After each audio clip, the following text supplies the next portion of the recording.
আসসালামু আলাইকুম সুপ্রিয় শিক্ষার্থীবৃন্দ, আশা করি আপনারা সকলে ভালো আছেন। আমার ভয়েস এবং আমার স্ক্রিন দেখা যাচ্ছে কিনা একটু কমেন্ট করে জানাবেন। আমার ভয়েস এবং আমার স্ক্রিন দেখা যাচ্ছে কিনা প্রপারলি একটু কমেন্ট করে প্রত্যেকে জানাবেন।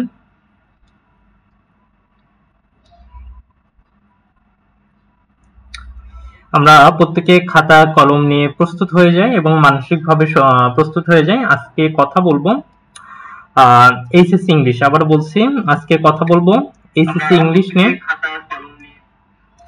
এইচএসসি ইংলিশের আমরা ওভারঅল যদি একটু কথা বলি, অর্থাৎ এইচএসসি 25 ব্যাচ এবং এইচএসসি 26 ব্যাচ যারা আছেন, বিশেষভাবে এই ক্লাসটি এইচএসসি 25 এর জন্য এবং 26 ব্যাচের মানে গাইডলাইন মূলক যে কথাটা বলবো সেটা হচ্ছে এইচএসসি 25 ব্যাচের জন্য, আর 26 ব্যাচের গাইডলাইন মূলক একটু কথা কম বলবো, বাট টপিকটা বেশি ম্যাটার করবে। তো এইচএসসি 25 ব্যাচের যারা আছে, আবার বলছি এইচএসসি 25 ব্যাচের যারা আছে তারা একটু মনোযোগ দিয়ে খেয়াল করব। এবং শুধু আমরা আজকে পড়াবো টপিক হচ্ছে রাইট ফর্ম ভার্ব, কিন্তু সিলেবাসটা নিয়ে একটা বেসিক ধারণা দিয়ে আমরা ক্লাসে আগাবো। যারা আজকে লাইভে যুক্ত আছেন প্রত্যেকে কেমন আছেন একটু কমেন্ট করে জানান, আপনাদের সাথে একটু পরিচিত হয়ে নেই।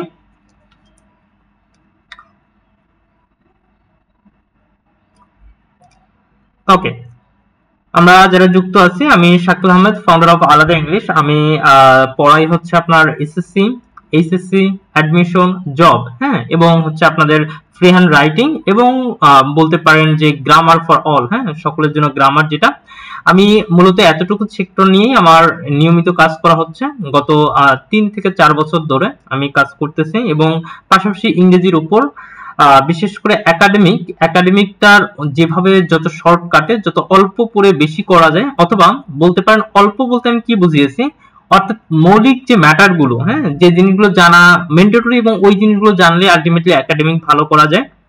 সেই একাডেমিক থেকে আমি রিসেন্টলি শুরু করেছি 6 থেকে 10, রিসেন্টলি যে ইংলিশটা শুধু সেটা নিয়ে কাজ করি, এবং পাশাপাশি আগের থেকেই এসএসসি, এইচএসসি, অ্যাডমিশন, জব এবং আমরা যদি বলি ফ্রি হ্যান্ড রাইটিং অর্থাৎ নিজে নিজে লিখতে পারা। আরেকটা যদি আমরা একটু বলি যে বেসিক গ্রামার অথবা গ্রামার ফর অল, অর্থাৎ আমাদের যে গ্রামারটা যত একাডেমিক গতভাবে অনার্স ডিগ্রি থেকে শুরু করে লাগে, আমি সেই সেক্টর গুলো নিয়ে প্রপারলি একটা সেক্টর মেনে কাজ আছে। এবং ল্যাঙ্গুয়েজ হিসেবে আমি যদি বলি সেটা হচ্ছে গ্রামার এবং হচ্ছে ফ্রি হ্যান্ড রাইটিং, এই দুইটা সেক্টর নিয়ে কাজ করা হয়।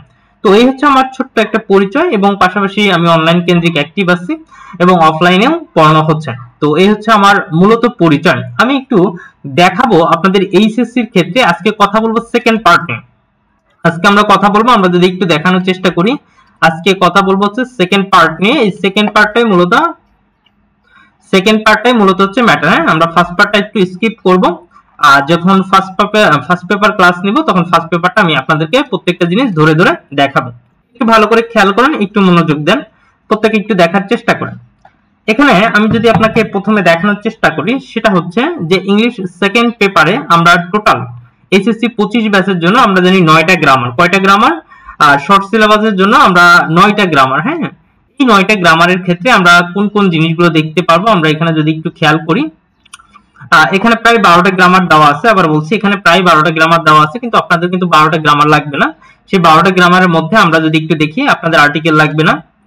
ওকে, এখন আপনাদের যেটা লাগবে স্পেশাল ইউজেস অফ ফ্রেজেস, তারপরে আমরা যদি দেখি কমপ্লিটিং সেন্টেন্স, তারপর রাইট ফর্ম ভার্ব, হ্যাঁ, এরপরে দেখেন ন্যারেশন, তারপরে আমরা যদি একটু খেয়াল করি মডিফায়ার্স, কানেক্টর, তারপর আমরা দেখতে পারি পাংচুয়েশন রুলস। ওকে,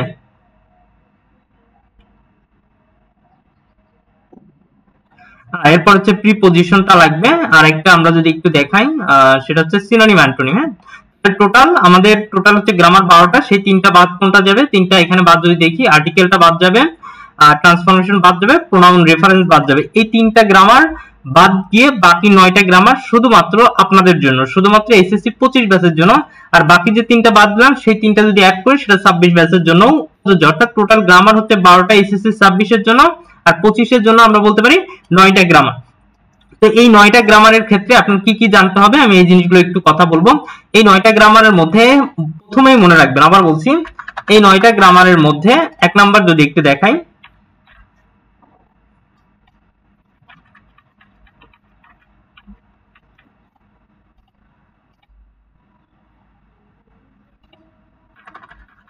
9টা গ্রামারের মধ্যে 1 নাম্বার আপনাকে বেসিক জানতে হবে। আবার বলছি, বেসিক বলতে আপনাদের একটা টপিকের যতটুকু দরকার, হ্যাঁ, একটা টপিকের যতটুকু পড়া দরকার সেই বেসিক টপিকটা পড়তে হবে। 2 নাম্বার আমরা যদি বলি, সেই বেসিক টপিকের একটা ডিটেইলস পড়তে হবে, একটু ডিটেইলস বলতে হবে। এবং আমরা যদি বলি ব্যতিক্রম যে জায়গাগুলো থাকে, অর্থাৎ আমাদের কিছু কিছু জায়গা থাকে মেমোরাইজ করা, কিছু কিছু জায়গা থাকে বুঝতে বোঝা, কিছু কিছু জায়গায় থাকে অর্থ বুঝতে পারা, সেই ডিটেইলস গুলো জানতে হবে।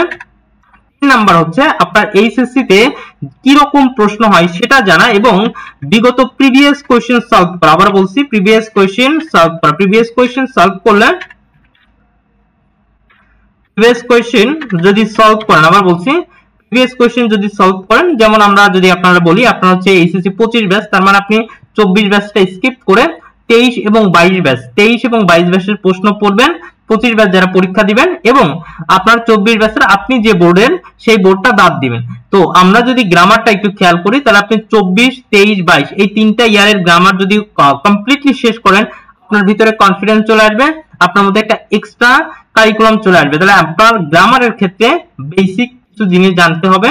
বেসিকের পরে আপনার এইচএসসি তে একটা টপিক যে যেমন রাইট ফর্ম ভার্ব, এটা ডিটেইলস জানতে হবে এবং প্রিভিয়াস কোশ্চেন সলভ করতে হবে। এই 3টা যদি আপনি পারফেক্টলি করতে পারেন, এই গ্রামারে আপনার পরিপূর্ণ মার্কস তোলা সম্ভব।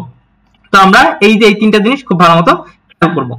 এরপর আমরা যদি একটু আসি, এরপর আমরা একটু দেখার চেষ্টা করি যে গ্রামার টোটাল 9টা। এরপরে রিটেন পার্ট, আপনাদের রিটেন পার্টে যেটা আছে, তো আমরা এই রিটেন পার্ট গুলো একটু ভালো করে পড়বো।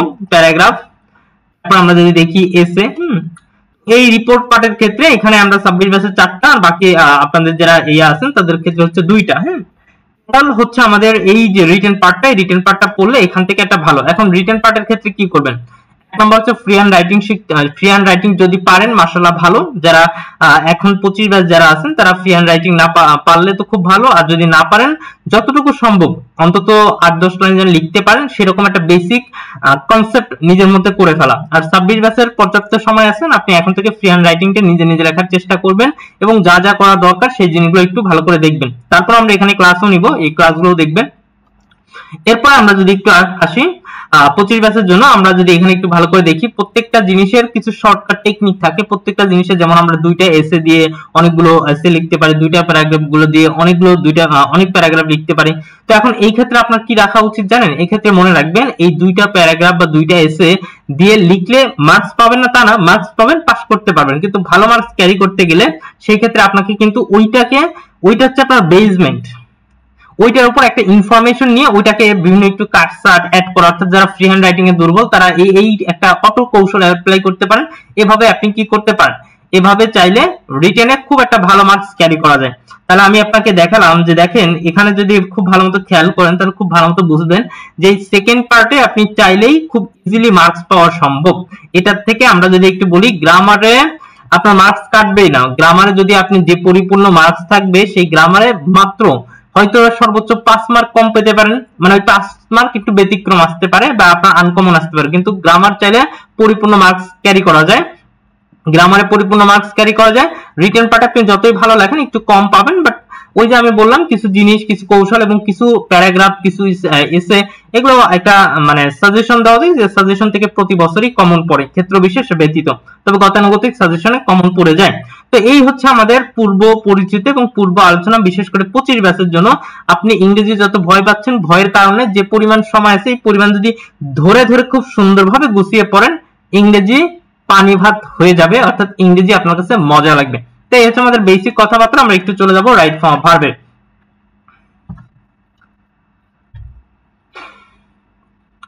তো এই হচ্ছে আমাদের বিষয় এবং সংক্ষিপ্ত কথাবার্তা। এই জিনিসগুলো আপনারা একটু দেখবেন। প্রিয় শিক্ষার্থী বিন্দু, আমার কথা কি কনসেপ্ট বুঝতে পারছেন? আপনারা একটু জানাবেন, আমরা কি প্রপারলি বুঝতে পারছি? একটু কমেন্ট করে জানাবেন, তাহলে আমি পরবর্তীতে আগাবো।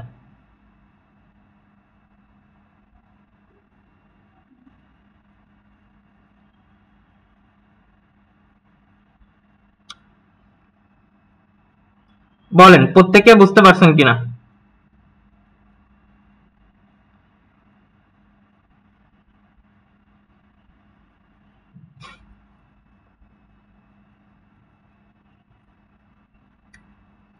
ওকে, মাশাআল্লাহ, তারা প্রত্যেকে বুঝতে পারছে, তাদেরকে অসংখ্য ধন্যবাদ। আমরা একটু চলে যাচ্ছি পরবর্তীতে বিষয়ে, পরবর্তীতে। ওকে, নুসরাত লামিয়া লিখছে জি ভাইয়া। ওকে, তো আমরা একটু সিলেবাসটা নিয়ে একটু কথা বললাম, অর্থাৎ ইংলিশ সেকেন্ড পেপার নিয়ে যা যা করা যাবে এই জিনিসগুলো একটু কথা বললাম। ফার্স্ট পেপারে যেদিন ক্লাস হবে, প্রথম ক্লাস ফার্স্ট পেপারের ক্লাসে আমরা সেদিন কথা বলবো ফার্স্ট পেপার নিয়ে। তো এখন আমি আপনাদেরকে একটু দেখাই, একটু ভালো করে খেয়াল করেন, একটু মনোযোগ দিয়ে খেয়াল করেন। আমি দেখতে পাচ্ছি ইন্দি ইয়াসিন, হ্যাঁ, তারপরে চৌধুরী সিমি, ওকে, তারপর নুসরাত লামিয়া, ওকে, থ্যাংক ইউ। তো আমরা একটু আসি রাইট ফর্ম ভার্ব নিয়ে একটু কথা বলবো, এবং রাইট ফর্ম ভার্ব শুধু কথা বলবো না, আমি আপনাদেরকে শীটটা দিয়ে দিব। সো আপনারা চাইলে মোটামুটি শীটটাও তো পড়বেন, পাশাপাশি কিছু কিছু জিনিস নোট করে নেবেন, যেটা আপনার মনে হবে নতুন কিছু আমি বলছি ওই জিনিসগুলো ছোট করে নোট করে নেবেন, কারণ এটা চাইলেও আপনি বইয়ে খুঁজে পাবেন না, ঠিক আছে?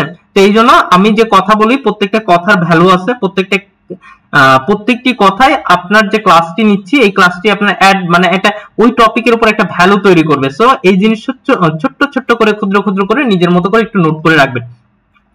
তো প্রথম প্রশ্ন, একদম বেসিক প্রশ্ন, সেটা হচ্ছে আপনার মনে আসতেই পারে, আপনার মনে হতেই পারে যে আচ্ছা ভাইয়া এই রাইট ফর্ম ভার্বের প্রশ্নগুলো কোত্থেকে হয়, তাই না?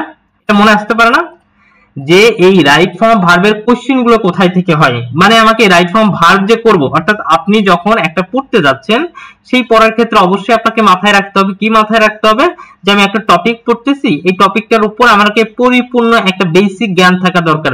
অর্থাৎ আপনার প্রশ্ন কোথায় থেকে হয় সেটার প্যাটার্ন যদি জানা থাকে, ওই প্যাটার্নের ডিটেইলস যদি জানা থাকে, আপনাকে প্রশ্ন যেভাবে করুক আপনি অ্যান্সার করতে পারবেন। প্রশ্নগুলো হয় সেটা হচ্ছে ভার্ব থেকে, অর্থাৎ ভার্ব 4 প্রকার, do verb, have verb, do verb, have verb, এরপর আমরা বলতে পারি বি ভার্ব, হ্যাঁ, বি ভার্ব, তারপর দেখেন মডাল ভার্ব। তাহলে আমরা এই যে ভার্ব হচ্ছে do verb, have verb, be verb, modal verb. এখন আপনার কোন মনে প্রশ্ন, আমরা do verb, have verb, be verb কোনগুলো? ডু ভার্ব হচ্ছে do, did, does, have verb হচ্ছে have, has, had, be verb হচ্ছে অ্যাম, ইজ, আর, ওয়াজ, হ্যাঁ, আচ্ছা, মডাল হচ্ছে কি shall, should, will, would, can, could, may, might, এগুলো হচ্ছে মডাল ভার্ব। তারপর আমরা দেখতে পেলাম ভার্ব থেকে প্রশ্ন হয়, এরপর আমরা দেখতে পেলাম প্রিপজিশন থেকে প্রশ্ন হয়, এরপর দেখতে পেলাম টেন্স এবং ভয়েস থেকে প্রশ্ন হয়। তার মানে রাইট ফর্ম ভার্বের 4টা সেক্টর থেকে প্রশ্ন হয়, সেটা হচ্ছে কি ভার্ব থেকে, প্রিপজিশন থেকে, টেন্স এবং ভয়েস থেকে, এই 4টা জায়গা থেকেই মূলত প্রশ্ন হয়ে থাকে। তো আমরা রাইট ফর্ম ভার্বের প্রশ্ন কোথায় থেকে সেটা আমরা একটু দেখব। এখন প্রত্যেকটা জিনিস আমি ডিটেইলসে আলোচনা করব। একটা ভার্বের 6টা রূপ, কি বললাম? একটা ভার্বের বেসিকলি, আবার বলছি, একটা ভার্বের বেসিক যদি আপনাকে বলি 6টা রূপ। কয়টা রূপ? 6টা রূপ। তাহলে এই 6টা রূপ কি কি একটু আমাকে বলেন।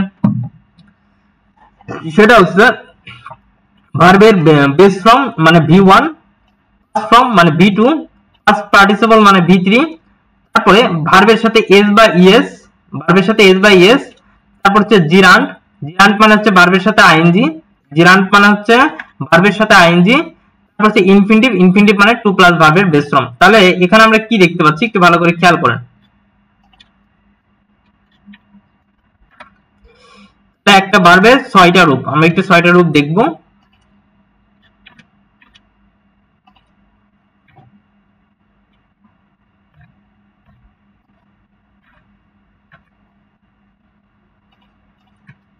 দেখেন এখানে আমরা বেসিকলি আপনাদের যে কথা বলতেছি সেগুলো আপনি কি করবেন, এটার বেসিক কথাবার্তা সেটা হচ্ছে যে আপনাদের বেসিক কথাবার্তা সেটা হচ্ছে যে এই টপিক গুলোর শর্টকাট গুলো শিখে নেন। হ্যাঁ, আমি কিন্তু এরপর বেস ফর্ম, প্রেজেন্ট ফর্ম এগুলো বলবো না। V1 মানে হচ্ছে ভার্বের বেস ফর্ম অথবা প্রেজেন্ট ফর্ম। এই V1 হচ্ছে যেমন ইট, আমরা কি বলতে পারি ইট গো। এরপর দেখেন পাস্ট ফর্ম মানে হচ্ছে V2, যেমন আমরা বলতে পারি অ্যাট পয়েন্ট, অ্যাট পয়েন্ট। হ্যাঁ, তারপর দেখেন পাস্ট পার্টিসিপল মানে হচ্ছে V3, ইটেন গন, ইটেন গন, ইটেন গন। এরপর দেখেন ভার্বের সাথে এস বাই এস, যেমন ইটস গোজ, অর্থাৎ এই যে V1 এর সাথে এস বাই এস, তাহলে একটু এখানে দেখেন তো ইটস, এই ইটের সাথে কি আছে এস যুক্ত আছে, ইটের সাথে কি আছে এস, তারপর গো এর সাথে কি আছে ইএস যুক্ত আছে, কি আছে ইএস যুক্ত আছে। এখন আপনার মনে পড়তে পারে যে এস কখন হবে ইয়েস হবে, প্রত্যেকটা জিনিস আমি আপনার ডিটেইলসে সামনে আলোচনা করব। আগে বেসিকটা মনে রাখেন, জিরান্ট মানে ভার্বের সাথে আইএনজি, যেমন ইটের সাথে আইএনজি যুক্ত হয়েছে ইটিং, ইটিং গোয়িং, হ্যাঁ, ইটিং গোয়িং। তারপর ইনফিনিটিভ মানে to plus verb base form, to eat, তারপর দেখেন টু গো। মানে একটা ভার্বের 6টা রূপ হইতে পারে, সেটা হচ্ছে যেমন eat, ate, eaten, eats, eating, to eat. তাহলে আমরা কি বললাম একটা ভার্বের কয়টা হতে পারে, একটা ভার্বের 6টা রূপ হতে পারে। Eat ate, eat ate, eaten, eats, eating, to eat. একটা ভার্বের 6টা রূপ হতে পারে, একটা ভার্বের 6টা রূপ হতে পারে, আপনি কিন্তু দেখে ফেলেন। এখন আপনার মনে আসতে পারে যে একটা ভার্বের যেহেতু 6টা রূপ, তাহলে আমাকে এখানে কি করতে হবে, এখানকার প্যাটার্নটা কি হতে হবে, এটা আপনার মনে আসতেই পারে না। তাহলে আমি আপনাকে একটা জিনিস ভালো করে দেখাই। তাহলে এখানে দেখেন গো এর 6টা রূপ, গো, ওয়েন্ট, গন, গোজ, গোয়িং, গো। তাহলে আমাকে এইটার আপনারা অ্যান্সার করেন তো, এটা কি হবে? আপনারা এই যে আরেকটা ভার্ব, এটা হচ্ছে ডু ভার্ব। হ্যাঁ, এই ডু ভার্বের 6টা ফর্ম লেখেন তো। ডু ভার্বের 6টা ফর্ম লেখেন। ডু ভার্বের 6টা ফর্ম, এই যে আমি ইটের 6টা ফর্ম লেখা আছে, গো এর 6টা ফর্ম লেখা আছে। কমেন্টে বলেন ডু এর 6টা ফর্ম, একটু প্রত্যেকে কমেন্ট করেন তো। ডু ভার্বের 6টা ফর্ম প্রত্যেকে একটু কমেন্ট করেন। আচ্ছা, আমি একটু কমেন্ট দেখি। ফাতেমা লিখছেন যে ভাইয়া রেকর্ড ক্লাস থাকবে, তাই না? হ্যাঁ, আপনাদের একটা জিনিস মাথায় রাখবেন, রেকর্ড ক্লাস কিন্তু এখন ফেসবুক আর লাইভ ক্লাস কখনো রাখতে দেয় না, ওটা অটো রিলেট হয়ে যাবে। তো এটার জন্য আপনারা অলওয়েজ মনে রাখবেন লাইভ ক্লাস করবেন। আরেকটা বিষয় আমি আপনাকে বলি, লাইভ ক্লাসের উপকারিতা হচ্ছে, সেটা হচ্ছে লাইভ ক্লাসে আপনার ব্রেইন কনসেন্ট্রেশন থাকে এবং যতটুকু দরকার আপনার ব্রেইন ততটুকু সেটা ফিল করে। হ্যাঁ, যে আমি একটা ধারাবাহিকতা মেনটেন করব। তো এইটার জন্য আপনার অবশ্যই লাইভ ক্লাস করা উচিত। যদি লাইভের সুযোগ থাকে, সেটা আমি হোক বা যেখানেই হোক, আপনি অবশ্যই লাইভ ক্লাস করবেন। লাইভ ক্লাস করলে অন্যান্য যে রেকর্ড ক্লাসের থেকে এটা উপকারী এবং উপকারিতা আছে। তো আপনারা অলওয়েজ যে কাজটা করবেন, লাইভ ক্লাসগুলো অবশ্যই করবেন লাইভ ক্লাসে। রেকর্ড থাকলে পরে আপনি রেকর্ড দেখে নেবেন, আপনার কোথাও প্রবলেম থাকলে, যেহেতু একটা সুযোগ সুবিধা আছে রেকর্ড, আপনি পরবর্তীতে দেখে নেবেন। বুঝাইতে পারলাম? আমরা ডু ভার্বের 6টা ফর্ম লিখব। নুসরাত, লামিয়া, এমডি ইয়াসিন, চৌধুরী, সিমি, তারপরে ফাতেমা। প্রত্যেকে একটু কমেন্ট করেন যারা লাইভে যুক্ত আছেন। এই যে ফাতেমা কমেন্ট লিখছে do, did, does, do, does, does, do, did, does. Okay, মাশাআল্লাহ। তারপর লিখছে ডান বাদ হবে না, ডান বলতে ডান লেখা যাবে না এখানে, আমরা যদি হ্যাঁ ডান লেখা, ওকে, ডু, ডিড, ডাজ। হ্যাঁ, তাহলে আমরা যে কথা বলতে পারি প্রত্যেকে একটু লেখেন। ডু, ডিড, আমি উপরে লিখি, দেখেন do, did, do, do, dude, sorry, do, did, done. এরপর আমরা লিখতে পারি ডু, ডিড, ডান। তারপরে কি আছে, ভার্বের সাথে এস বা ইয়েস, তাহলে কি হবে, ডাজ। এরপর আমরা লিখতে পারি যে কি লিখতে পারি, ডুইং। এরপর আমরা লিখতে পারি টু ডু, টু ডু। তাহলে একটা ভার্বের 6টা রূপ, যে do, did, done, V one, V two, ভি3। তারপর ডাজ ভার্বের সাথে এস বা ইয়েস, ডুইং, জিরান্ড। টু হচ্ছে কি, টু হচ্ছে আমরা কি বলতে পারি, টুটা এখানে কি বলেন তো, টুটা হচ্ছে একটা ইনফিনিটিভ। তাহলে টু প্লাস ভার্বের বেস ফর্ম, এটা হচ্ছে একটা ইনফিনিটিভ। তাহলে একটা ভার্বের 6টা রূপ, এবং এই 6টা রূপ আপনাকে জানতেই হবে, না জানলে আপনি কি করতে পারবেন, ভুল করবেন। এই যে সামিরা মাহমুদ, ওকে। তারপর দেখতে পাচ্ছি নুসরাত, লামিয়া, মাশাআল্লাহ। আমাদের স্টুডেন্ট গুলো যথেষ্ট অ্যাক্টিভ এবং তারা খুব ভালো মতো বুঝতে পারতেছে। যাই হোক, আমরা পরবর্তীতে আসি। একটা ভার্বের 6টা রূপ, এটা একটু মনোযোগ দিয়ে খেয়াল করেন। এখন আমরা অনেক সময় ক্লাসে টিচাররা অনেক সময় বলি, আবার বলছি, আপনি এই এসএসসি তে কি পড়ছেন না পড়ছেন, কি বাদ দিবেন কি বাদ দিবেন না, এসব ডাজ নট ম্যাটার। আমার কথা হচ্ছে আমি ইংরেজি শিখতে যাচ্ছি, আমাকে বেসিকও পড়াইতে হবে, আমাকে অ্যাডভান্সও পড়াইতে হবে, আমাকে এ টু জেড পড়াইতে হবে। অনেকে দেখবেন যে অনেক টিচার কি করবে, যে ক্লাসে আসবেন যে আপনি তো এটা জানেন, আপনি তো ওটা জানেন। হ্যাঁ, তো আমি তাদের দোষ দিচ্ছি না, এটা একটা ফ্যাক্ট। বাট আমার কথা হচ্ছে, আপনি পূর্বে কি জানেন, আগে কি জানেন, পরে কি জানেন, এটা আমার কাছে ম্যাটার না। আমার কথা হচ্ছে একটা টপিক পড়তেছেন, ওই টপিকটা এ টু জেড শেষ করা, ওই টপিকটা নিয়ে যেন আপনার মনে কোনো প্রশ্ন উদয় না হয়। আপনি এর আগে পড়ছেন নাকি বাদ দিয়েছেন, এটা আমার কাছে ডাজ নট ম্যাটার। আমার কথা হচ্ছে আপনি শুরু করছেন যেখান থেকেই, আমার কথা হচ্ছে আসলে আপনি ক্লাসে বুঝতে পারবেন, এবং সেটা একদম শূন্য থেকে ধরে ধরে আপনাকে আগানো। তাহলে এখানে আমরা দেখতে পাচ্ছি একটা ভার্ব প্রশ্ন কোথায় থেকে হয়, একটা ভার্বের কয়টা রূপ আমরা দেখে ফেললাম। এখন আসি ভার্ব কোনগুলো। এই যে আপনি তো বললেন হ্যাভ ভার্ব, বি ভার্ব কোনগুলো, আমার সাথে একটু লেখেন। হ্যাঁ, টু বি ভার্ব যদি হয়, আমরা কি বললাম, যদি টু বি ভার্ব হয়, দেখেন টু বি ভার্ব কোনগুলো, am is are, was were, am is are, was were। তারপরে দেখেন shall be, will be, will be। তারপরে আমরা যদি বলি shall have been, will have been, shall be, will B, তারপরে দেখেন শ্যাল অথবা উইল হ্যাভ বিন অথবা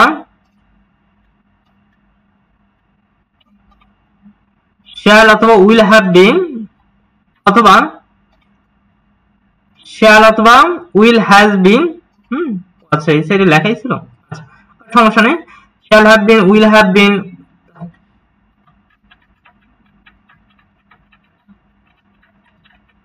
আচ্ছা দেখেন হ্যাভ বিন, হ্যাজ বিন, তারপরে শ্যাল হ্যাভ বিন অথবা উইল হ্যাভ বিন। হ্যাঁ, shall be, will be, have been, has been, shall have been, will have been, shall have been, will have been. তাহলে আমরা এখানে দেখতে পাচ্ছি যে একটা ভার্বের ডি টু বি ভার্ব বলতে এই ভার্বগুলো বোঝায়। আবার যখন বলবে হ্যাভ ভার্ব কোনগুলো, আপনার মনে আসতেই পারে হ্যাভ ভার্ব কোনগুলো। হ্যাভ ভার্ব হচ্ছে have, has, had, shall have, will have, have, has, had, shall have, will have. আবার বলতে পারি টু ডু ভার্ব কোনগুলো। টু ডু ভার্ব যদি আমি আপনাদেরকে বলি যে টু ডু ভার্ব হচ্ছে do, did, does, do, did, does. তারপরে দেখেন এই যে টু ডু ভার্ব হচ্ছে ডু, ডিড, ডাজ। এখানে একটু ভালো করে একটু বোঝার চেষ্টা করেন। এখানে আপনারা একটু ভালো করে দেখেন, এখানে আমি যদি আপনাকে বলি যে to be verb, to have verb, to do verb, modal ভার্বটা যেটা, এটা সবগুলোই মডাল ভার্ব। মডাল ভার্ব সবগুলোই, বাট এগুলো একটু আমি ডিভাইড করেছি, আপনার বেসিকটা আর স্ট্রং করেছি। যদি মডাল ভার্ব বলে shall, should, will, would, can, could, may, might, must, shall, should, will, would, can, could, may, might, must. তো সেমি মডাল সমূহ কি, সেমি মডাল অর্থাৎ মডেলেরই অংশ, সেগুলো হচ্ছে হ্যাভ এর সাথে টু, অর্থাৎ এই যে বি ভার্ব পাইছেন, বি ভার্বের সাথে টু যুক্ত করে দেবেন। Have to, has to, knowing to, due to, owing to, dare to, used to, ought to, going to, need to, like to। তারপরে আমরা যদি বলি am to,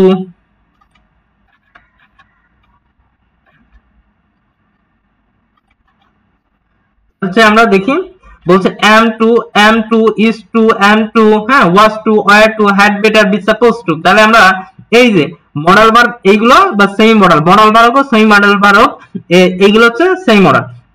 তাহলে ভার্ব সংক্রান্ত যে বেসিক ইনফরমেশন সেটা হচ্ছে to be verb, to have verb, to do verb, modal verb, semi modal verb. এতটুকু পর্যন্ত বুঝতে পারছি ভাই এবং বোনরা? এতটুকু পর্যন্ত বুঝতে পারলে আমি একটু আপনাদেরকে বেসিক আবার বলছি, এটা হচ্ছে ভার্ব সংক্রান্ত রুল। ওয়ানটা হচ্ছে কি সংক্রান্ত একটু দেখেন।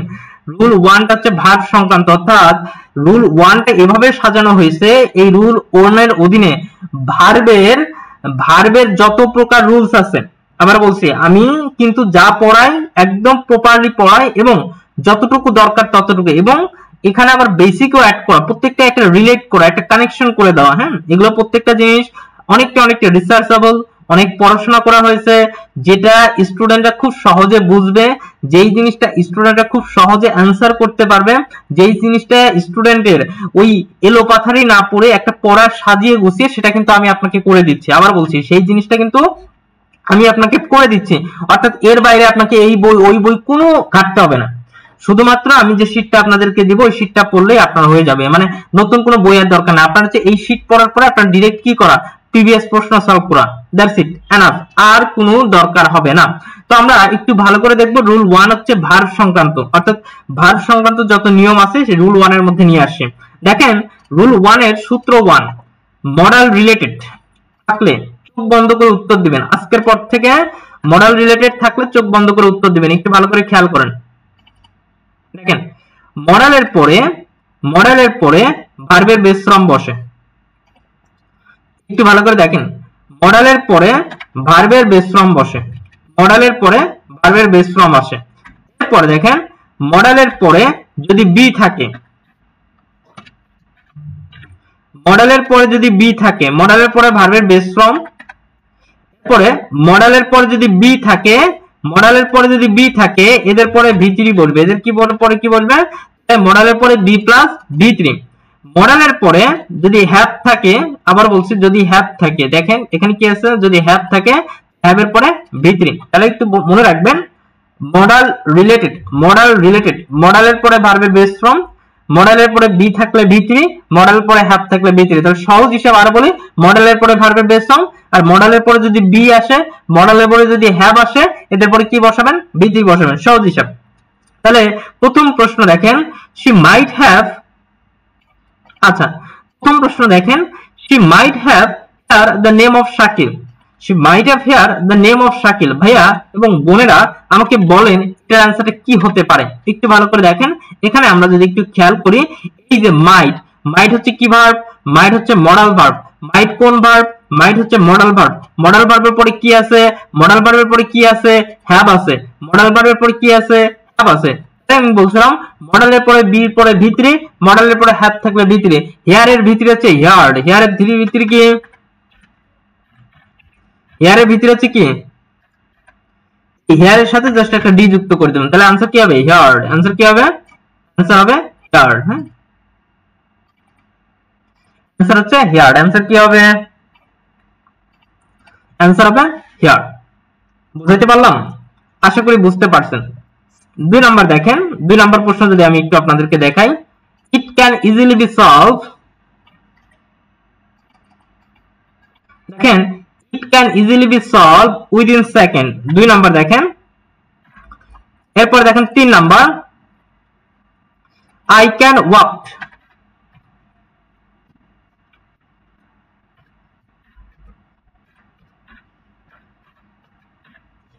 I can walk just 10 miles। যারা পারবেন তারা आंसर করেন। 2 নাম্বার এবং 1 এবং 2 এবং 3 নাম্বার आंसर করেন। It can easily be solved, I can walk, এই দুটো आंसर কি হবে বলেন? এখানে আছে can easily be, can be, আর পরেরটা আছে can। তাহলে 2 এবং 3 এর आंसरটা কি হবে একটু কমেন্ট করে জানান। 2 নাম্বার এবং 3 এর आंसरটা কি হবে এটা একটু কমেন্ট করে জানান, প্রত্যেকে বলেন। 2 এবং 3 এর आंसरটা কি হতে পারে এবং কোনটা হবে একটু ভাই এবং বোনেরা প্রত্যেকে এটা आंसर করেন।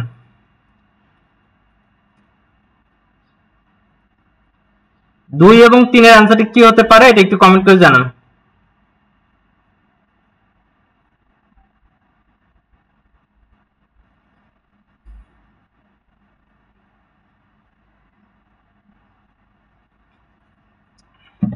দুই এবং 3 এর आंसरটা একটু কি হবে?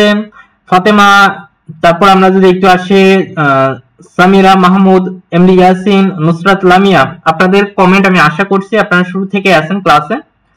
আচ্ছা, আরো অনেকেই আছেন, বাট যে কয়েকজন পিওরলি কমেন্ট করে আমি দেখতে পাচ্ছি যে সামিরা মাহমুদ কমেন্ট করেছে, খুবই মাশাআল্লাহ, খুবই ভালো। তাহলে আমি দেখতে পাচ্ছি সলভড আর এটা ছিল ওয়াক। হ্যাঁ, একটু বোঝার চেষ্টা করতে হবে সামিরা, একটা ভুল হয়েছে।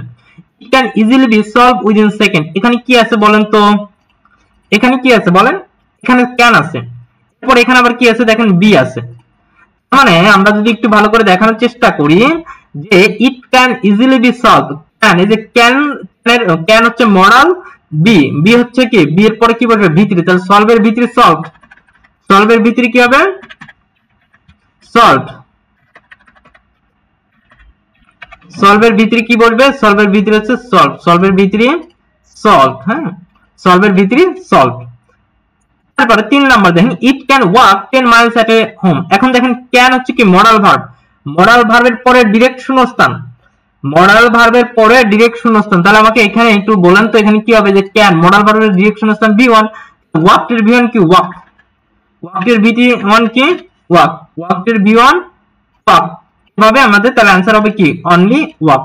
তাহলে আমরা এখানে দেখতে পাচ্ছি যে 1 নাম্বার উ মাইট হ্যাভ এর কারণে V3, 2 number E can be, can be, বির পরে V3 সলভ, আর 3 নাম্বার যেটা আই ক্যান ওয়াক। ক্যান হচ্ছে মডাল ভার্ব, মডাল ভার্ব ভার্বের বেস ফর্ম। তাহলে মডাল রিলেটেড থাকলে চোখ বন্ধ করে আপনি যে কাজটা করবেন সেটা হচ্ছে মডেলের পরে ভার্বের বেস ফর্ম, মডেলের পরে বি প্লাস V3, মডেলের পরে হ্যাভ প্লাস V3। জাস্ট এতটুকু মনে রাখলে যত প্রকার মডেল ভার্ব রিলেটেড প্রশ্ন আসবে আপনি आंसर করতে পারবেন। এটা হচ্ছে একটা। 2 নাম্বার আসেন, ডু ডিড ডাজ এর নিয়মটা একটু ভালো করে দেখেন। দেখেন 2 নাম্বার প্রশ্নটা আমরা একটু ভালো করে খেয়াল করি। দেখেন 2 নাম্বার অর্থাৎ ভার্ব সংক্রান্তের সূত্র 2 অথবা টেকনিক 2, সেটা একটু ভালো করে খেয়াল করেন। টু ভার্বের পরে ভার্বের বেস ফর্ম, টু ভার্বের পরে ভার্বের base form, to do verb কোনটা? ওই যে ডু ডিড ডাজ। আর টু হ্যাভ ভার্বের পরে কি বলবে? V3। টু হ্যাভ ভার্বের পরে কি বলবে? V3 হবে। টু হ্যাভ ভার্বের পরে কি হবে? V3 হবে। এতটুকু মনে রাখবেন। টু ডু ভার্বের পরে ভার্বের বেস ফর্ম, আর টু হ্যাভ ভার্বের পরে ভি3। টু ডু ভার্ব কোনগুলো? Do, did, does. আর টু হ্যাভ ভার্ব কোনগুলো? Have, has, had. এগুলো হচ্ছে কি? এগুলো হচ্ছে ভার্ব। তাহলে আমার মনে প্রশ্ন আসতে পারে, আপনি অ্যানসার করতে পারেন, সেটা হচ্ছে, সেটা বোঝার চেষ্টা করেন। she did not phone me last night, she did not phone me last night। আচ্ছা ভাইয়া এবং বোনরা একটু খেয়াল করেন, এখানে দেখেন ডিড, এখানে কি আছে বলেন? এখানে আছে ডিড। আচ্ছা আমার মনে প্রশ্ন আসতে পারে না, আমি বলেছিলাম টু ভার্বের পরে ভার্বের বেস ফর্ম, ডিড, ডিড হচ্ছে কি এখানে টু ডু ভার্ব, তাহলে টু ডু ভার্বের পরে ভার্বের বেস ফর্ম, তাহলে ফোন এর বেস ফর্ম কি? ফোন। ফোন এর বেস ফর্ম কি বলেন? Phone, only phone. ফোন এর বেস ফর্ম ফোন। এরপরে দেখেন আমরা যদি একটু খেয়াল করি, have you ever be in Dinajpur, have you ever be in Dinajpur, এটা হচ্ছে কোন বাক্য? ইন্টারোগেটিভ বাক্য। মনে রাখবেন, শুনে রাখবেন, জেনে রাখবেন যে ইন্টারোগেটিভ বাক্যে অক্সিলারি ভার্ব অলওয়েজ সাবজেক্টের আগে বসে। তাহলে আমরা কি বললাম? মনে রাখবেন যে অক্সিলারি ভার্ব ইন্টারোগেটিভ সেন্টেন্সে সাবজেক্টের আগে বলবে। তাহলে দুই এর আনসারটা দেখেন, have you ever be in Dinajpur. তাহলে এখানে কি? এই যে হ্যাভ হচ্ছে ভার্ব, হ্যাভ হচ্ছে কি? ভার্ব, টু সাবজেক্ট, এরপরে এভার এটা একটা অ্যাডভার্ব। এখন মনে প্রশ্ন আসতে পারে, হ্যাভ যেহেতু অক্সিলারি ভার্ব সাবজেক্টের আগে আসে, তাহলে হ্যাভ এর পরে কি বসে? ভি3, আর বি এর ভি3 বিন, বি এর ভি3 কি? বিন, বি এর ভি3 বিন। এখন আপনাদের আমি যদি একটা জিনিস ভালো করে বোঝানোর চেষ্টা করি, conjugation of verb, conjugation verb কোনটা, ভি1 কোনটা, ভি2 কোনটা, ভি3 কোনটা, এটার জন্য আমি আপনাদেরকে একটা পিডিএফ দিয়ে দিব, যেই পিডিএফ যত যে জিনিসগুলো আপনাদের মানে আপনাদের এই সেশনের জন্য যতটুকু পড়া দরকার, আমার সুন্দর করে সাজানো গোছানো পিডিএফটা জাস্ট পড়লেই আপনার জন্য আর এক্সট্রা পড়তে হবে না। তাহলে আমি কি বললাম? আপনার জন্য আর এক্সট্রা পড়তে হবে না। তাহলে she did not phone me last night, তাহলে একটা জিনিস ভালো করে মনে রাখবো, একটা জিনিস ভালো করে খেয়াল রাখবো, এই ক্ষেত্রে যেটা, যে ফোন বিন, এই যে আবার বলছি, এই যে কনজুগেশন অফ ভার্ব, এই ভি1 কোনটা, ভি2 কোনটা, ভি3, এটার জন্য আমি আলাদা আপনাদের একটা পিডিএফ দিয়ে দিব। জাস্ট ওই যে শব্দগুলো লিস্টেড, ওই শব্দগুলো পড়লেই আপনার এইচএসসি এর জন্য এনাফ। তার মানে আপনার এক্সট্রা প্রেসার নিতে হবে না। বাট আমি যেটা পড়াই একটু বোঝার চেষ্টা করেন। তাহলে বি এর ভিতরে হচ্ছে বিন, তাহলে she did not phone, have you ever been be in Dinajpur. তিনের আনসার দেখেন, having complete the final term I went on a trip, having বলছে having complete the final term। আচ্ছা আমাকে একটু বলেন তো এটা आंसर কি হবে? 3 নাম্বার आंसरটা কি হবে? একটু ভাইয়া এবং বোনেরা একটু জাস্ট বলবেন তিনের आंसरটা কি হবে? having complete the final term I went on a trip। Number প্রশ্নের आंसरটা আপনারা একটু কমেন্ট করবেন। এই যে মাশাআল্লাহ ফাতেমা, নাসির আহমেদ, ওকে নাসির আহমেদ কমেন্ট করেছেন, উম্মে হাবিবা, ওকে, তারপর এমডি ইয়াসিন। তাহলে যারা এই ক্লাস করতেছেন খুব সুন্দর সুন্দর নাম আপনাদের, নুসরাত লামিয়া, ইয়াসিন, সামিরা মাহমুদ, তারপরে দেখতে পাচ্ছি উম্মে হাবিবা, এমডি ইয়াসিন। হ্যাঁ, তারা কিন্তু খুব সুন্দর করে বুঝতেছে এবং সেটার একটা ফিডব্যাক এবং আউটপুটও দিচ্ছে। ভালো লাগছে আপনাদের কমেন্ট দেখে। একটু কমেন্ট করে জানান ভাই এবং বোন। এই যে নাসির আহমেদ কমেন্ট করেছে কমপ্লিটেড, তাহলে হ্যাভ ভার্ব, হ্যাভ ভার্বের পরে কি হবে? ভি3, কমপ্লিটের ভিতরে হচ্ছে কমপ্লিটেড, কমপ্লিটের ভিতরে কি? কমপ্লিটেড, ওকে, কমপ্লিটের ভিতরে হচ্ছে কমপ্লিটেড। আমরা আশা করি এতটুকু পর্যন্ত আমরা প্রত্যেকেই ক্লিয়ার এবং আশা করি বুঝতে পারছি, আশা করি কারো প্রবলেম নেই। আমরা এখন পড়লাম প্রথমে ভার্ব সংক্রান্ত modal verb, to verb, have verb পড়লাম। এখন আসি টু বি ভার্ব। এই টু বি ভার্বটা মজার একটা জায়গা। হ্যাঁ, টু বি ভার্বটা অনেক মজা, তো আমি এটা একটু পড়াই, একটু মনোযোগ দিয়ে একটু খেয়াল করেন। টু বি ভার্বটা একটা মজার একটা মজা না, এটা আসলে মানে একটা জিনিস মনে রাখবেন, আপনাদের রাইট ফর্ম ভার্বের যেটা প্যাসেজ আসে, রাইট ফর্ম ভার্বের যে প্যাসেজটা আপনাদের মূলত আসে, একটু ভালো করে খেয়াল করবেন।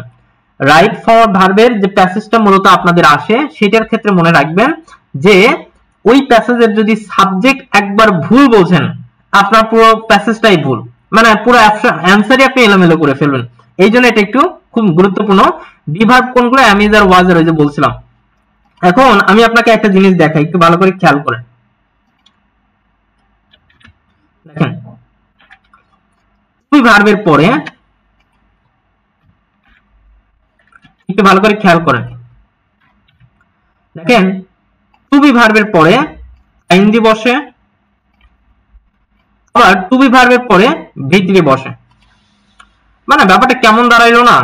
মানে আপনার তো এরকম মনেই হতে পারে যে আসলে আমি বুঝবো কিভাবে টু বি ভার্বের পরে ভার্বের সাথে আইএনজি, টু টু ভার্বের সাথে আইএনজি, দেখেন টু ভার্বের পরে ভার্বের সাথে আইএনজি আবার ভি3 বসে। তো এখন আমি টু ভার্ব তো সেম, তার মানে এখানে বোঝার উপায় কি? তো বোঝার জন্য আমি আপনাকে আজকে একটা জিনিস বলি, মজার একটা বিষয়, একটু মন দিয়ে শোনেন। যদি সাবজেক্ট নিজে কাজ করে, সাবজেক্ট নিজে কাজ করলে আইএনজি, সাবজেক্ট নিজে কাজ করলে, সাবজেক্ট ভার্বের কাজ নিজে করলে আইএনজি, আর সাবজেক্ট নিজের কাজ নিজে না করে তাহলে তখন হবে ভি3। তাহলে কি বললাম? সাবজেক্ট নিজের কাজ নিজে করে তখন হচ্ছে আইএনজি, আর সাবজেক্ট নিজের কাজ নিজে করে না, অন্যকে দিয়ে করিয়ে নেয়। এখন আমার মনে আপনার প্রশ্ন হতে পারে না, দেখবেন আপনার কিছু ফ্রেন্ড বা আপনি নিজেই এরকম যে আপনি খুব কম, বিশেষ করে মেয়েরা এটাতে এক্সপার্ট। হ্যাঁ, তো আমি ছোটবেলায় যখন আমি ছিলাম, মানে আমার বোন, আমার তো বড় বোন আছে, ও আমার দিয়ে অনেক কাজ করায় নিত, মানে ছোটবেলায়, এখন না, বাট এরকম মেয়েরা খুব ভালো পারে এটা, যে মেয়েরা নিজের কাজ নিজে করবে না, সেটা কাউকে দিয়ে, মেয়েরা না, যেটা ছেলে মেয়ে উভয়, যে নিজের কাজ নিজে করবে না, অন্যকে দিয়ে করায় নেবে, মানে অলস ব্যক্তি। যেমন আপনার যে কাজটা একটু মনে রাখবেন, যে আপনি একটা জিনিস ভালো মনে রাখবেন, যেই ব্যক্তি অলস, নিজের কাজ নিজে করবে না, আরেকজনকে দিয়ে করায় নেবে, সেই হচ্ছে প্যাসিভ, মানে ভি3। যেই ব্যক্তি, আপনারা কে আছেন, কে অলস আছেন একটু কমেন্ট করে জানান তো, প্রত্যেকে একটু কমেন্ট করেন যে আপনারা কে অলস আছেন। তার মানে যেই ব্যক্তি নিজের কাজ নিজে কাজ করবে না, অন্যকে দিয়ে করায় নেবে, সেই তো অলস। অলস হলে ভি3, আর নিজের কাজ নিজে করলে কি? আইএনজি। অ্যাক্টিভ, অ্যাক্টিভ, অ্যাক্টিভ মানে সক্রিয়, প্যাসিভ মানে নিষ্ক্রিয়, মানে এভাবে মনে রাখতে পারেন যে অ্যাক্টিভ। হ্যাঁ, ছেলেটা যথেষ্ট অ্যাক্টিভ, মেয়েটা যথেষ্ট অ্যাক্টিভ। অ্যাক্টিভ হলে ভার্বের সাথে আইএনজি, আর সাবজেক্ট অলস থাকলে ভি3। আরো সহজ ভাবে বলি, সাবজেক্ট অলস থাকলে ভি3, বাকি সব আইএনজি। সহজ হিসাব। আমরা দুইটা উদাহরণ দেখাই, আমি আপনাদেরকে একটু বলি, দুইটা উদাহরণ একটু খেয়াল করেন। Sugar is import from Brazil. Sugar, এখানে সাবজেক্ট কে? এখানে তো কি আছে? এখানে সাবজেক্ট হচ্ছে সুগার, সাবজেক্ট কে? সুগার, সাবজেক্ট কে? সুগার, চিনি। এখন চিনি কি ভাই, ওর হাত পা আছে, ওকে হাইটে হাইটে আইবো ব্রাজিল থেকে বাংলাদেশে হাইটে হাইটে আসতে পারবে?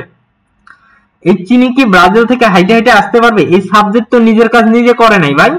সুগার ব্রাজিল থেকে, কে বলছেন? চিনি ব্রাজিল থেকে আমদানি করা হয়েছে, তার মানে কি অবশ্যই বাংলাদেশ গভর্নমেন্ট এর মাধ্যমে চিনি এসেছে। তো এখন এই ক্ষেত্রে সাবজেক্ট যদি নিজে না করে, তারপরে এই ইস্ট হচ্ছে, ইস্টটা কি বলেন তো? এই ইস্টটা আমরা যদি বলি, ইস্টটা হচ্ছে বি ভার্ব, আর এই ইম্পোর্টের ভিতরে হচ্ছে ইম্পোর্টেড। ইম্পোর্টের ভিতরে কি? ইম্পোর্টেড। ইম্পোর্টেড ভিতরে কি? ইম্পোর্টেড। তাহলে ইম্পোর্টেড ভিতরে হচ্ছে imported. Sugar is imported from Brazil.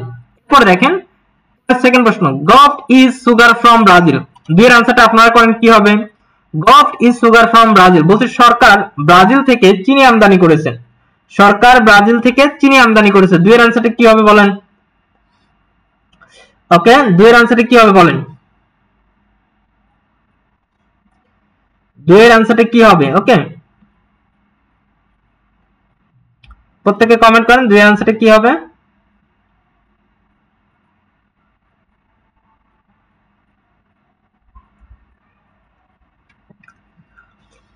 তাহলে দুইয়ের আনসার হবে ইম্পোর্টিং। দুইয়ের আনসার কি হবে? নাসির আহমেদ কমেন্ট করছে ইম্পোর্টিং, কারণ এই যে এখানে সাবজেক্ট কে? সাবজেক্ট হচ্ছে গভট, ইম্পোর্টিং। সাবজেক্ট এখানে কি?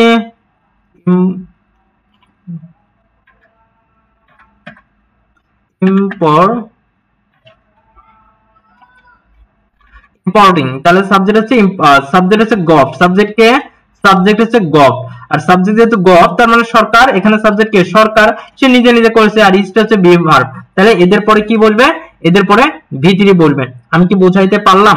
মোট কথা অ্যামিজার ভারের পরে, আর বলছি অ্যামিজার ওয়াজের পরে মনে রাখবেন প্যাসিভের ক্ষেত্রে, প্যাসিভের ক্ষেত্রে অক্সিলিয়ারি ভার্বের পরে ভি3 বসে।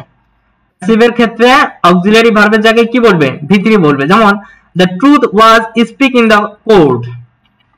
দেখেন শেষে আরেকটা ইয়া আছে, এটা এটা এটা অ্যানসার করেন। দেখেন দ্য ট্রুথ, 3 নম্বর এমসিকিউ ধরলাম, the truth was speak in the court. হ্যাঁ, the truth was speak in the court. হ্যাঁ, মাশাআল্লাহ, মরিয়ম আক্তার মুক্তা, উম্মে হাবিবা, নুসরাত লামিয়া, সামিরা মাহমুদ,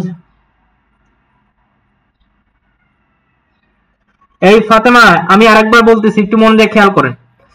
যদি সাবজেক্ট নিজে কাজ করে আইএনজি, সাবজেক্ট নিজে কাজ করলে আইএনজি, আর সাবজেক্ট অলস থাকলে ভিতরি। সাবজেক্ট নিজে কাজ করলে আইএনজি, অলস থাকলে ভিতরি। এত কিছু মনে রাখা লাগবে না, শুধু মনে রাখবেন অলস থাকলেই ভিতরি, সাবজেক্ট অলস থাকলেই ভিতরি। ফাতেমা ক্লিয়ার? তাহলে the truth was speak in the court, এটা आंसर কি হবে বলেন? the truth was speak in the court, বলছে কোর্টে সত্য বলতে হয়েছিল, এটা কি সত্য বলতে বলা হয়েছিল। এখন is the truth, সত্য কি ভাই নিজে নিজে কথা বলে না মানুষ বলে? সত্য কি নিজে নিজে কথা বলে না মানুষ বলে? অবশ্যই নিজে নিজে। তাহলে এরপরে ভিতরি বসবে, কি বলবে? ভিতরি। স্পিকের ভিতরি, আমরা বলি স্পিকের ভিতরে হচ্ছে স্পোকেন, স্পোকেন, স্পিকের ভিতরে হচ্ছে স্পোকেন, আর ভিটি হচ্ছে স্পোক। হ্যাঁ, ভিটি হচ্ছে কি স্পোকেন, আর ভিটি হচ্ছে সরি ভিটি হচ্ছে স্পোকেন আর ভিটি হচ্ছে স্পোক। ভিটি হচ্ছে স্পোক। এটা জাস্ট আপনারা অনেকে ভুল করতেছেন, আমি লিখি spoke, sorry speak, speak, spoke, spoken. এই প্রথমটা হচ্ছে V1, পরটা V2, পরটা হচ্ছে V3। স্পোক বলছে স্পিক, স্পোক, স্পোকেন। ওকে, আবার স্পিক লেখেন, স্পোকেন आंसर হবে। The truth was spoken in court। আজ আমরা বুঝতে পারছি ভাইয়া বোনরা যারা যুক্ত আছেন তারা ক্লিয়ার কিনা একটু জানাবেন। প্রত্যেকে ক্লিয়ার কিনা, প্রত্যেকে বুঝতে পারছেন কিনা এটা ভালো করে একটু দেখবেন। তাহলে এতক্ষণ পর্যন্ত আমরা যা পড়াইলাম, যা পড়াইলাম একটা সামারি আপ বলি। রাইট ফর্ম ভার্ব কোথা থেকে হয়, ভার্বের কয়টা রূপ হয়, রুল সংক্রান্ত, ভার্ব সংক্রান্ত কোনটা কোন ভার্ব, এগুলো দেখাইলাম। এরপরে মডালের পরে V1, V3, এরপর আমরা পড়াইলাম ডুডিক ডাজের পরে, টুডুর পরে ভার্বের বেস ফর্ম, হ্যাভ ভার্বের পরে V3, এরপরে পড়াইলাম টু বি, অর্থাৎ ভার্বের সাথে আইএনজি বসবে, সাবজেক্ট অ্যাক্টিভ হলে, আর V3 হলে সাবজেক্ট অলস থাকবে। তো ভার্ব সংক্রান্ত এই 1 নাম্বার রুলস পর্যন্ত আমরা ক্লিয়ার কিনা এটা জানান। আমি আপনাকে পড়াইলাম একটা রুলস, কিন্তু এখানে সকল এলোপাথারি না পড়ে সাজিয়ে গুছিয়ে যদি আপনি পড়েন, আপনি ইংরেজিতে ভালো করবেন এবং আপনি ইংরেজিতে ভালো করতে বাধ্য। আমরা যারা আছে তারা কি করি, তারা হচ্ছে মনে করি যে না আসলে ইংলিশ কঠিন, হাই আমি কি এটা পারবো, এটা কি সম্ভব, না না এটা আমার মাথায় ঢোকে না। আসলে বিষয়টা হচ্ছে হয় আপনি সেরকম ক্যাটাগরির টিচার পাননি, অথবা আপনার ওইভাবে নিজে গুছিয়ে পড়েন নাই, অথবা আপনি এলোমেলো এই বই থেকে একটা, ওই বই থেকে আরেকটা, সেই বই থেকে আরেকটা, এভাবে না পড়ে যতটুকু প্রয়োজন, যতটুকু দরকার ততটুকু একটা সাজাই গুছাই, এবং প্রত্যেকটার উপর একটা ফাউন্ডেশন থাকা উচিত। ফাউন্ডেশন মিন্স কি, আমি যদি আপনাকে বলি, আপনার এলাকাতে যে বিল্ডিংটা হয়, লাইক 5 তলা বিল্ডিং হবে, এখন 5 তলা বিল্ডিং হলে নিচে একটা ফাউন্ডেশন থাকে না, নিচে তো একটা ফাউন্ডেশন থাকে, মানে যেই নিচের মধ্যে কেউ থাকে না। হ্যাঁ, তো ওই ফাউন্ডেশনের উপরে আপনি যখন কমপ্লিট হয় তখন 1 তলা, 2 তলা, 3 তলা, 4 তলা, এটা আপনার ডিপেন্ড করে আপনার কি, আপনি যত টাকা খরচ করবেন ততই তো 1 তলা 2 তলা বিল্ডিং বাড়বে। কিন্তু আপনার আলটিমেটলি কি, যে আপনার যদি নিজের ফাউন্ডেশন না থাকে, আপনি নিচের ফাউন্ডেশন না দিয়ে 2 তলার উপর 4 তলা দিলেন, ওই 4 তলা থাকবে, ভেঙে যাবে। তার মানে প্রত্যেকটা পড়ানোর একটা শেপ আছে, প্রত্যেকটা পড়ানোর একটা প্যাটার্ন আছে, এবং প্রত্যেকটা পড়ানোটা গুছিয়ে পড়া। এখন আমি এতক্ষণ পর্যন্ত আপনাকে যা পড়াইলাম, এই এতটুকু যদি আপনি পড়তে যান তাহলে আপনার 1 দিন লেগে যাবে, 2 দিন লেগে যাবে, কিন্তু আপনার টপিক ক্লিয়ার হবে না। কিন্তু আমি যা পড়াইলাম এই এতটুকু মধ্যে মনে রাখলে আপনি প্রশ্ন আনসার করতে পারবেন, এতটুকু মনে রাখলে আপনার বেসিক স্ট্রং হয়ে যাচ্ছে, এতটুকু মনে রাখলে আপনি আপনার এইচএসসি পরীক্ষা ভালো করতে পারতেছেন। তো কেন নয় আপনি এত সুন্দর করে গুছিয়ে কেন পড়বেন না? অবশ্যই পড়বেন, সেটা আপনাকে গুছিয়ে নিতে হবে।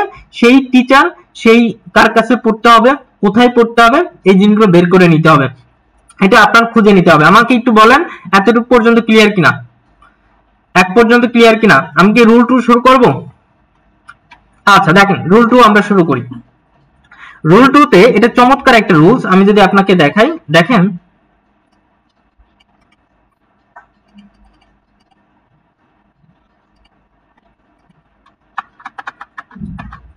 দেখেন রুল 2 তে এখানে যে বিষয়টা মনে রাখবেন সেটা আমি আপনাদেরকে একটু দেখানোর চেষ্টা করি, তাহলে ইনশাআল্লাহ ভুল হবে না। মনে রাখবেন, খুব ভালো মতো মনে রাখবেন। এখানে অনেক কিছু দেওয়া আছে, বাট এত কিছু লাগবে না, জাস্ট আমার কথা একটু মন দিয়ে শোনেন, এখানে আমি কি বলি এটা একটু ভালো করে খেয়াল করেন।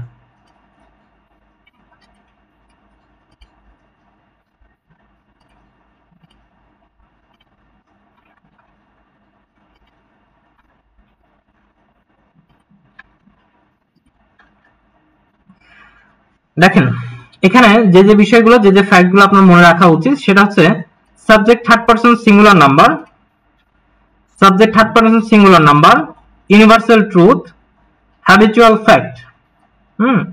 Habitual fact, subject third person singular number, universal truth, habitual fact এবং সময়ের উল্লেখ না থাকলে, কোন সময়ের উল্লেখ না থাকলে, কি বললাম, সময়ের উল্লেখ না থাকলে ও সেন্টেন্সে যদি অনুওয়ার্ডক্স হয়, কি বললাম, অনুওয়ার্ডক্স। এটা ভালো করে খেয়াল করেন, কি বললাম, subject third person singular number, universal truth, habitual fact, সময়ের উল্লেখ না থাকলে ও সেন্টেন্সে যদি অনুওয়ার্ডক্স, এই টেকনিকটা মনে রাখবেন, অনুওয়ার্ডক্স, এই টেকনিকটা মনে রাখবেন। অনুওয়ার্ডক্স আমি এটা একটু পরে ডিটেইলস আলোচনা করতেছি। এই শব্দগুলো থাকলে, এই শব্দগুলো থাকলে সেগুলো কি হবে একটু ভালো করে খেয়াল করেন। সেই ক্ষেত্রে মনে রাখবেন প্রেজেন্ট ইনডিফিনিট টেন্স হবে। কি হবে? প্রেজেন্ট ইনডিফিনিট টেন্স হবে। প্রেজেন্ট ইনডিফিনিট টেন্স, তার মানে রুল 2টা মূলত আমি যদি আপনাকে বলি, রুল 2টা হচ্ছে কি প্রেজেন্ট ইনডিফিনিট টেন্স। এবং ভার্বের শেষে যদি কি এস বা ইএস যোগ করতে হয়, কি যুক্ত করতে হয়,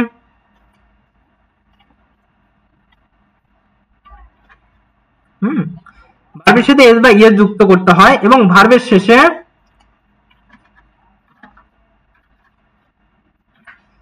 S double S, S I C H, X O Z থাকলে ইয়েস, থাকলে ইয়েস যুক্ত করতে হয় এবং অন্যান্য সকল ভার্বের ক্ষেত্রে এস যুক্ত করতে হয়। তাহলে এতটুকু মনে রাখবেন, একটু খেয়াল করেন। তাহলে আমরা রুল 2টা পড়াবো হচ্ছে present indefinite tense. Present indefinite টেন্সের গঠন হচ্ছে, প্রেজেন্ট ইনডিফিনিট টেন্সের গঠন হচ্ছে am, is, are, am is are। Present indefinite গঠন হচ্ছে কি am is are অথবা আমরা বলতে পারি V1। একটু খেয়াল করবেন। তাহলে প্রেজেন্ট ইনডিফিনিট হচ্ছে কি, প্রেজেন্ট ইনডিফিনিট হচ্ছে am is are V1। Present indefinite কি, প্রেজেন্ট ইনডিফিনিট টেন্সের গঠন হচ্ছে am is are V1, তাই তো? তো subject third person singular number হলে, subject third person singular number হলে এস অথবা ইএস যুক্ত করতে হয়। কি যুক্ত করতে হয়? Subject third person singular number হলে এস বা ইএস যুক্ত করতে হয়। এখন এস বা ইএস কখন যুক্ত করবেন মনে রাখবেন, যদি শব্দের শেষে, যদি শব্দের শেষে S double S, S H, C H, X ও জেড থাকে তাহলে আপনাকে ইএস যুক্ত করতে হবে। যেমন আমরা উদাহরণ হিসেবে বলতে পারি গো। এখানে দেখেন তো কি আছে, এখানে দেখেন গো, এই গো এর সাথে কি আছে দেখেন, ও আছে না, গোর সাথে কি আছে দেখেন, ও আছে না, তার মানে ইএস যুক্ত করতে হবে। কি যুক্ত করতে হবে? এস যুক্ত করতে হবে। আবার আমরা যখন ডাজ, ডাই শেষে ও আছে না, মানে কি ইএস যুক্ত করতে হবে। এরপর আমরা যদি একটু আপনাদেরকে বলি, এইভাবে দেখেন প্রত্যেকটা শব্দের শেষে যদি S double S, S I C H, X O Z থাকে তাহলে কি যুক্ত করতে হবে? ইএস যুক্ত করতে হবে, ইএস যুক্ত করতে হবে। তাহলে আমরা কি বললাম, সাবজেক্ট থার্ড পারসন সিঙ্গুলার হলে S by ES, universal truth বা হ্যাবিচুয়াল ফ্যাক্ট। ইউনিভার্সাল ট্রুথ কি? ইউনিভার্সাল ট্রুথ হচ্ছে যেটা সত্য, হ্যাঁ, honesty is the best policy, এটা ট্রু নাম, হ্যাঁ, এই যে এটা তো কিন্তু ট্রু। তো এই যে ট্রু বাক্য, ইউনিভার্সাল ট্রুথ অথবা হ্যাবিচুয়াল ফ্যাক্ট যেটা রেগুলার করেন সেক্ষেত্রে প্রেজেন্ট ইনডিফিনিট টেন্স হবে। এবং সময়ের উল্লেখ না থাকলে, অর্থাৎ বাংলা দ্বারা বুঝতে হবে, সময়ের উল্লেখ না থাকলে ও সেন্টেন্সে যদি অনুওয়ার্ডক্স থাকে। অনুওয়ার্ডক্স কি এখানে একটু আসি, দেখেন অনুওয়ার্ডক্স হচ্ছে, আমরা যদি একটু খেয়াল করি, দেখেন ওতে অফেন, ওতে অফেন, এনতে নরমালি, ওতে অফেন, এনতে নরমালি, ইউতে ইউজুয়ালি, এতে অলওয়েজ, আরতে রেগুলারলি, ইতে এভরিবডি, ডিতে ডেইলি, ওতে অকেশনালি, জিতে জেনারেলি, এসতে সামটাইমস। তাহলে একটু খেয়াল করেন অনুওয়ার্ডক্স, অনুওয়ার্ডক্স, তাহলে অনুতে কি, অনুতে আমরা বলতে পারি ওতে অফেন, এনতে নরমালি, ইউতে ইউজুয়ালি। এ আর কি, আর হচ্ছে এতে আমরা যদি এখানে একটু খেয়াল করি অলওয়েজ, আরতে রেগুলার, ইতে কি, ইতে হচ্ছে এভরিবডি, ডিতে ডেইলি, ওতে অকেশনালি, তারপর জিতে জেনারেলি, এসতে হচ্ছে সামটাইম। তাহলে অনুওয়ার্ডক্স জাস্ট এটা, এখন আপনি কি বলবেন এগুলো মুখস্থ করবেন না? ভাইয়া মুখস্থ দরকার নেই, অনুওয়ার্ডক্স এই ছন্দটা একটু মনে রাখবেন। আর অনুওয়ার্ডক্স আপনি শব্দ দেখলেই মনে থাকবে, কয়েকবার পড়লে অটোমেটিক এক্সাম্পল দেখলেই বুঝতে পারেন। ওনওয়ার্ড ডগস, ওতে অফেন, এতে নরমালি, এতে ইউজুয়ালি, এতে অলওয়েজ, আরতে রেগুলার, এতে এভরিডে, ডিতে ডেইলি, ওতে অকেশনালি, জিতে জেনারেলি, এতে সামটাইমস। এই শব্দগুলো থাকলে কোন টেন্স হয়? প্রেজেন্ট টেন্স হয়। এই শব্দগুলো থাকলে কোন টেন্স হয় বলেন?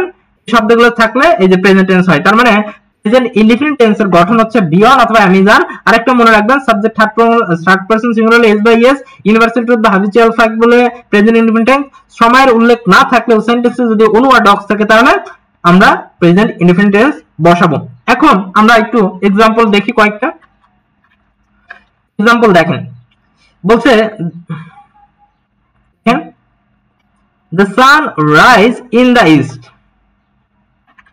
ভাইয়া the sun, সূর্য কোন দিকে ওঠে? পূর্ব দিকে ওঠে। সূর্য কোন দিকে ওঠে? পূর্ব দিকে ওঠে। এটা ইউনিভার্সাল ট্রুথ না?